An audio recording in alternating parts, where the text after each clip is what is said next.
ሰላም ክቡራት ተኸታተልቲ ሲኤም ኤክስትራ ሾው ስፖርት ዕለታዊ ጸብጻብ ዜና ስፖርት ሒዝና ልኩም ቀሪብና ኣለና። ሰናይ ምክትታል። ኦሎምፒካዊ ተቀዳዳማይ ኣባል ክለብ ኢንተር ማርሸ ቢንያም ግርማይ ኣብ ዙር ፈረንሳ 2025 ተሳቲፉም ናብ ሃገሩ ድሕሪ ምምላሱ ብሸውዓተ ነሓሰ ኣስመራ ኣዳራሽ ሃኮስእን ወግዓዊ ናይ ምቕባል ስነ ስርዓት ተኻይድሉ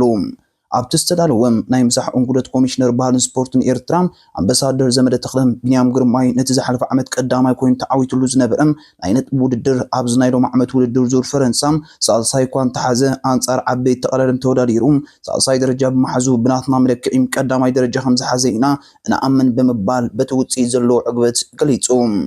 ኤርትራ ኣብ ዓውዲ ብሽክለታ ኣብ ደረጃ ዓለም ፀብለል ንኽትብል ከም ዳንኤል ተክለ ሃይማኖት ምርሃዊ ቅዱስ ዝኣመሰሉ ተቐዳደምቲ ዝኸፈትዎ በሪ ቢንያም ግርማይ ነቲ ሰንሰለት ከይብተኽ ሒዝዎ ይጓዓዝ ብምህላኡ ብምስጋን ድማ ንኣሽቱ መንእሰያት ተቐዳደምቲ ኣሰር ቢንያም ተኸቲሎም ስምን ደረጃን ኤርትራ ኣብ ዓበይቲ ዓለም ለኻውያን መድረኻት ስፖርት ንኸፀውዑ ዘለዎ ልዑል እምነት ገሊጹ። ኣምባሳደር ዘመደ ተክለም ወሲኹ ድማ ትካል ፕሮግራም ልምዓት ሕቡራት ሃገራት ኦሎምፒክ ቢንያም ግርማይ ደረጃ ሃገር ኣፍሪቃ ዓለምን ፈጢርዎ ዘሎ ጽልዋ ብፍላይ ከዓ ነቲ ኣብ ሃገርና ዝካየድ ዘሎ ልምዓታዊ ገስጋስ ኣብ ዓለም ንምልላይን ኣወንታዊ ጽልዋ ኣብ መንእሰያት ምሕዳር ኣብ ኤርትራ ናይ ክብሪ ኣምባሳደር ገይሩ ከም ዝሾሞ ብምሕባር ወግዓዊ ስነ ስርዓት ሶሉስ 12 ሓሰን ክካየድ ምዃኑ ሓቢሩ።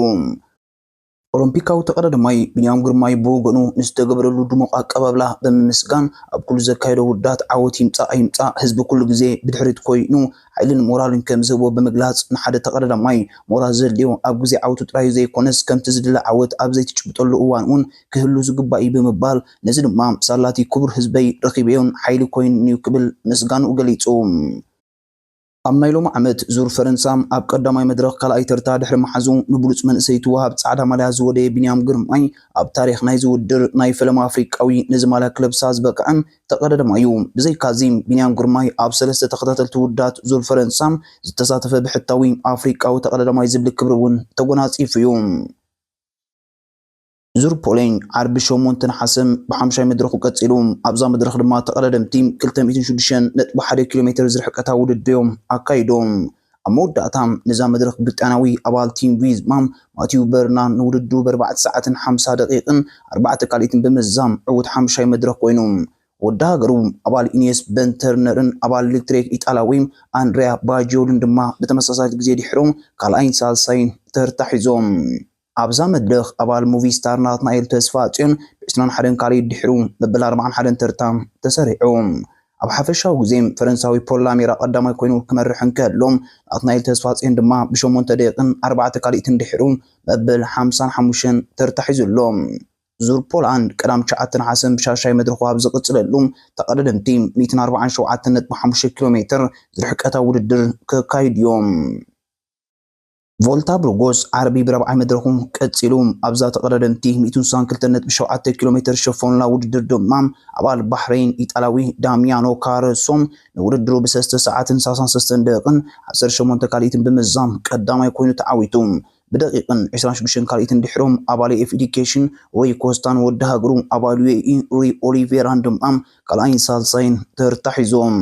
ኣብዛ መድረኽ ኣባል ኤሌክትሪክ ኦሎምፒካዊ ኣማኑኤል ገብረ እግዚአብሔር ብ3 ደቂቕን 15 ካልኢትን ድሕሩ መበል 79 ተርታ ሒዙ ሕንፃፅ ረጊጹ። ፈረንሳዊ ኣባል ዩታር ሊዮ መሪሕነቱ ዓቂቡ ክወፅእ እንከሎም ኣማኑኤል ገብረ እግዚአብሔር ድማ ብ19 ደቂቕ ድሕሩ መበል 79 ተርታ ሒዙሎ። ቮልታ ብሩጎስ ቀዳም ብ5 መድረኹ መጋረጁ ኣብ ዝዓፀሉ ተቀዳደምቲ 168.3 ኪሎ ሜትር ዝርሕቀታ ውድድር ክካይዱ እዮም። ዙር ኣርክቲክ ኖርዌይ ዓርቢ ብካልኣይ መድረኹ ቀፂሉ ኣብዛ መድረኽ ድማ ተቀዳደምቲ 166.5 ኪሎ ሜትር ዝርሕቀታ ውድድሮም ኣካይዶም። ነዛ መድረኽ ኣባል ኡኖ ኤክስፕሮ ኖርዌጃዊ ናይ ቅድም ኣባል ኢንተር ማርሸም ኣሌክሳንደር ክሪስቶፍ ቀዳማይ ኮይኑ ተዓዊቱላ። ኣባል እስራኤል ፕሪምየር ቴክ ቶም ቫን ኣስፔሮክን ኣባል ኩብሪስፖል ኖርዌጃዊ ላርሰን ፍሬድማን ድማ ብተመሳሳሊ ግዜ ካልኣይ ሳልሳይን ተርታ ሒዞም። ኣባል ብሩጎስ ኦሎምፒካዊ ምርሃዊ ቅዱስ ምስ ዕውት ብተመሳሳሊ ግዜ መበል 29 ተርታ ሒዙ ሕንፃፅ ረጊጹ። نزور أركتيك نروي نيوزيلنداوي أبال إسرائيل بريمير تيكن كوربين سترونغ قدامي كوينو يقول سولوم مراه قدس بعصر تكالي دحرو إسرا حدن درجة محيشو مبل 55 ترتام تسرق اللوم زور الدر كرام بسالساي مدرخ وهاب زقد سلالوم تقردمتي 282 كيلومتر زرحقتا وددر كايديوم ንኤርትራውያን ተቐዳደምቲ ኣባላት ባይከኤድ ሚልክያስ ማእከልን ኢልሃብ ተኣብን ከሳትፍ ዝቐኒ ዙር ኣልኤን ዓርቢ ብሳልሳይ መድረኹ መጋረጆ ዓፂዩ ንዛ ሳልሰይቲ መድረኽ ቆሪፁ ዝወዓለም ኣባል ቲም ቢዝማም ቺያን ኡቺቴ ብድሮክስን ንውድድሩ ብ3 ሰዓትን 30 ደቂቕን 15 ካልኢትን ብምዛም ቀዳማይ ኮይኑ ተዓዊቱ ናብ መዛዘሚት መድረኽ ብግዜ መሪሑ ዝኣትዎም ፈረንሳዊ ኒኮላስ ፕሮድሆመም ብ3 ደቂቕን 5 ካልኢትን ድሕሩ ካልኣይ ኣባል ቪዝማ በንቱለት ድማ ብ5 ደቂቕን 33 ካልኢትን ድሕሩ ሳልሳይ ተርታሒዙ ናይ ክንፊ ጥቃዓይ ንምፍራም ኣብ ዕዳጋ ትንቀሳቐስ ዘላ ሱዳዊት ክለብ ኣልነስር ንፈረንሳዊ ናይ ክንፊ ተጻዋታይ ባየር ሙኒክ ኪንግስሌይ ኮማን ንምዕዳግ ምስ ክለቡ ሙኒክ ብክለብ ደረጃ ርክብ ምክያዳ ፋብሪዚዮ ሮማኖ ሓቢሩ ናብ ሊግ ስዑድ ዓረብ ንኸመርሕ ማዕጾ ክፉት ምዃኑ ዝግለጽ ኮማን ኣብ ሙኒክ ድሕሪ ሚካኤል ኦሊሰ ተመራፂ ተጻዋታይ ኮይኑ ዝሓለፈ ዓመት ኣብ 41 ግጥማት ክለቡ 7 ሸቶን 4 ቅርብን ዝገበረ ተጻዋታይ እዩ ንኢኒጎ ማርቲነስ ካብ ባርሴሎና ንጃኦ ፍሊክስ ድማ ካብ ቸልሲ ኣፍሪማ ዘላ ኣልነስር ኣብ ጎን ሮናልዶ ጻወታት ከዓይን ምፍራም ንጸንሐ ውጥን ተግባራዊ ንምግባር ናብ ዕድጊ ኮማን ኣትያ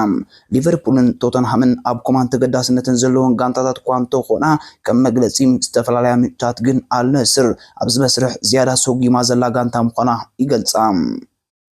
ኣብ ትሕቲ ስፓኛዊ ዓላምሰስ ፋብሪጋስ ስልጥን ዘላ ኮሞ ንስፓኛዊ ኣልቫሮ ሞራታም ካብ ኤስ ሚላን ከተፈርሞ ተሰማሚዓ ካብ ኤስ ሚላን ናብ ጋላታሳራይ ተለቂሑ ክጻወት ፀንሐ ሞራታም ኤስ ሚላን ኣብ ውዕላ ስለ ዝወፀት ንጋላታሳራይ 5 ሚልዮን ዩሮ ካሕሳ ሂባያ ንኮሎ ናይ ምዕዳግ ኣማራጺ ብዘለዎ ዝቕፅል ዓመት ብ10 ሚልዮን ዩሮ ክትሸጠላ ሰማሚዓ ሞራታም ዝሓለፈ ዓመት ስፖርት ኣብ 16 ግጥማት ጋላታሳራይ 7 ሹታት ብምዝጋብ ክደምቕ ክኢሉ እኳ እንተነበረም ኣብ 2026 ኣብ ዋንጫ ዓለም ክሳተፍ ብዘለዎ ኩቱር ድሌትዩ ናብ ሴሪኣ ተመሊሱ ክጻወት መሪጹ ኮሞም ነታ ንሞራታን ምዕዳግ 6 ሚልዮን ዩሮ ዘቕረበት ቱርካዊት ክለብ ፌነርባቼ በሊፅያ ኣገልግሎት ሞራታ ክትረክብ በቂዓ ፍርያት ኣካዳሚ ኣርሰናል ኢታን ንዋኔሪ ኣብ ኣርሰናል ሓድሽ ናይ 5 ዓመታት ውዕል ከም ዝኣስረን ክለቡ ቦግ ኣፍሊጣ ኢታን ንዋኔሪ ኣብ 2022 ወዲ 15 ዓመትን 181 መዓልታትን ከሎም ኣብ ግጥም ኣንጻር ብሬድፎርድ ብምስላፍም ኣብ ታሪኽ ኣርሰናል ኣብ ታሪኽ ላዕለዋይ ዲቪዥን ዓዲ እንግሊዝን ትብዕድመ ዝነኣሰ ናይ ፕሪምየር ሊግ ጸወታ ዘካየድ ብምዃን ሓድሽ ምዕራፍ ገንፂል እዩ ዝሓለፈ ዓመት ውፅእ ዝበለ ብዓት ዘንጸባርቕን ዋኔሪ ኣብ 37 ግጥማት ናይ ኩሎም ውዳት ኣርሰናል ኣብቶም 16 ምስ ቀዳሞት ተሰለፍቲ ክወርድን ከሎም 9 ሹታት ድማ ኣመዝጊቦም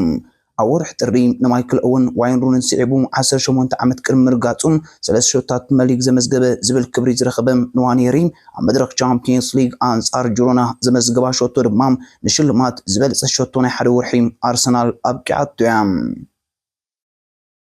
ቸልሲ ንኣርጀንቲናዊ ናይ ክንፊ ጥቃዓይ ማንቸስተር ዩናይትድ አሌካንድሮ ጋርናቾን ምፍራም ብውልቂ ደረጃ ምስ ተጻዋታይ ምርዳእ ከም ዝበፅሐት ፋብሪዚዮ ሮማኖ ሓቢሩ ከም መግለጺ ሮማኖ ጋርናቾን ነብሲ ወከፍ ቸልሲ ዘቕረበቶም ረቑሒታት ኣመኒሉ ብምቕባል ውልቃዊ ስምዓቱ ከም ዝወድእ ብምግላጽ ተሪፉ ዘሎም ኣብ መንጎ ክልቲአን ክለባት ዘሎም ናይ ዋጋ ውጥን ምዃኑ ዝገለጸም ሮማኖ ኣብ መወዳእታ ነዚ ምፍታሕ ድማ ክልቲአን ጋንታታት ኣብ ዝሓፀረ ግዜ ኣብ ጣውላ ኮፍ ኢለን ኣብ ስምዕ ክበጽሓም ትጽቢት ከም ዝተገበረለን ገሊጹ ብብርክት ዝበሉ ተጻወትቲ ተመራጺት ክትከውን ዘይከኣለት ኒውካስል ሕጂ ድማ ኣንፈታ ናብ ኣጥቃዓይ ፒኤስጂ ራንዳል ኮሎሞኣኒ ከም ዝገበረት ፍሎሪያን ፕሌትነበርግ ኣብ ናይ ኤክስ ሕሳቦም ለጢፎም ኒውካስል መስርዕ ዕድጊ ቤንጃሚን ሴስኮም ምስ ፈሽላም ኣንፈታ ናብ ኮሎሞኣኒ ከም ዝገበረት ገሊጹ ኣብ 2023 ብ9 ሚልዮን ዩሮ ካብ ፍራንክፈር ናብ ፒኤስጂ ተጸምበረ ኮሎሞኣኒ ንዝተሰጋገረሉ መጠን ክፍሊት ዝመልስ ቁመና ከንጸባርቕ ብዘይምኽኣሉ ኣብ ካልኣይ ምዕራፍ ናይ ዝሓለፈ ዓመት ስፖርት ናብ ጁቬንቱስን ብልቃሕ ተሰጋጊሩ ኣብ ዘካየዶም 16 ናይ ሴሪኣ ግጥማት ድማ 8 ሾታት ኣመዝጊቡ ኮሎሞኣኒ ናይ ፒኤስጂ ውዕሉ ክሳብ ሰነም 2028 ዝቕጽል እዩ ኒውካስል ካብ ራንዳን ኮሎሞኣኒ ብተወሳኺ ንኩነታት ኣጥቃዓይ ቸልሲ ኒኮላስ ጃክሰንን ኣጥቃዓይ ፖርቶ ሳሙ ኦሞሮዲዮንን እውን ብቐረባ ትከታተሎም ምህላዋ እዩ ዝንገር አጥቃት ባርሴሎና ላሚን ያማልን ሮበርት ሌቫንዶውስኪን ድሕሪ ግጥም ካልኣይ እግሪ ፍርቂ ፍጻሜ ቻምፒየንስ ሊግ ኤውሮጳ ንቅጥዕታት መርመራ ጸላ ሓይሊ ዝህቡ መድሃኒታት ማሕበር ኩዕሶ እግሪ ኤውሮጳ ብምጥሓሶም ማሕበር ኩዕሶ እግሪ ተኣህጉሩ ነፍሲ ወከፎም 5,000 ዩሮ ተቀፂዖም። እዞም ክልተ ተጻወትቲ ድሕሪ እቲ ግጥም ኣብ ዝተመደበ መመርመሪ ክፍሊ ክርከቡ ብዘይምኽኣሎም እዮም ብዓንቀጽ 21 እዚ ባር 8 ፀረ ሓይሊ ዝህቡ መድሃኒታት እዩ ክስ ቀሪብሎም። እዞም ክልተ ተጻወትቲ ድሕሪ ምዛም ጸወታ ብቐጥታ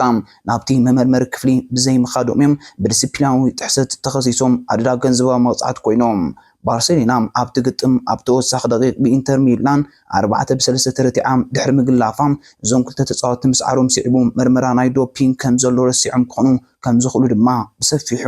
ይንገር። መደብና ክሳዕ መወዳእታ ብምክታልኩም ደጊምና እንዳመስገንና ኣብ ዝቕፅል ቪድዮና ክሳብ ንራኸብ ከምቲ ልሙድ ላይክ ሼር ሳብስክራይብ ብምግባር ህላውነትኩምን ደገፍኩምና ይፈለየና እንዳበልና ሎም ዘዳልናዮ ትሕዝቶም ኣብ ዝንዛዝም ሰላም